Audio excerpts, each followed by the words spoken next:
जय भीम जय भारत। मी प्रशांत मेश्राम, आम आदमी पक्षाच्या अनुसूचित जाती आघाडीचा अध्यक्ष।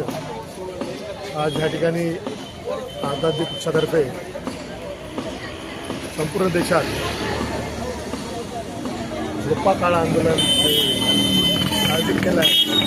त्याचप्रमाणे नागपूरच्या शिक्षणाधिकारी कार्यालयासमोरही झोपा काळ आंदोलन सुरू इथे आहे।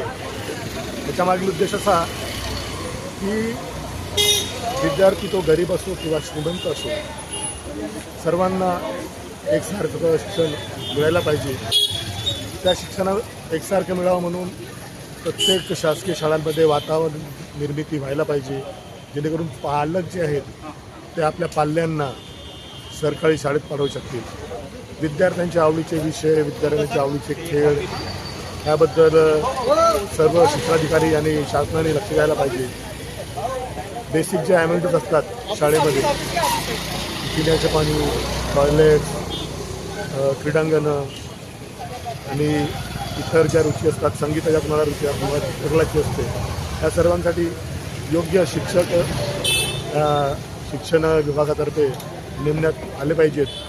शालार्थ घोटाळ्याप्रमाणे घोटाळे करून जे अपात्र शिक्षक आहेत त्यांची भरती मोठ्या प्रमाणावर झाली आहे, करोडो रुपयांचा भ्रष्टाचार झाला आहे। तर हा प्रश्न थांबला पाहिजे। शासन काय करते आहे की मोठे मोठे जे घराणे आहेत किंवा इंडस्ट्रीज आहेत किंवा रिलायन्स आहेत किंवा इतर जे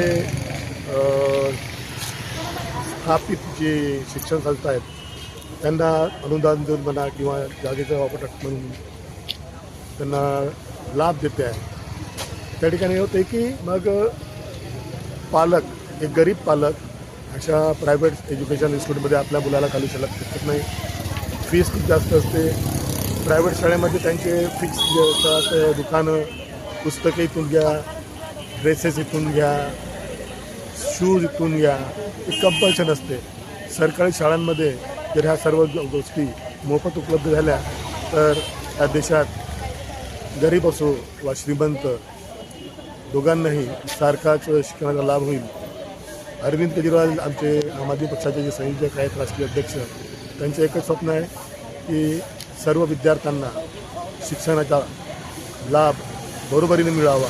श्रीमंत असो, गरीब असो, कोणत्याही जातीचा असो, धर्माचा असो, शिक्षणामध्ये भेदभाव होता कामा नये। आजच्या विद्यार्थी उद्याच्या भारताचा, उन्नत भारताचा एक नागरिक म्हणून पुढे येईल। आणि जर दुर्लक्ष झालं शिक्षणाकडे तर ह्या देशाची अर्थातच भावी पिढी जी घडणार आहे ती योग्यरित्या घडू शकणार नाही आणि त्याने देशाचेच नुकसान होईल।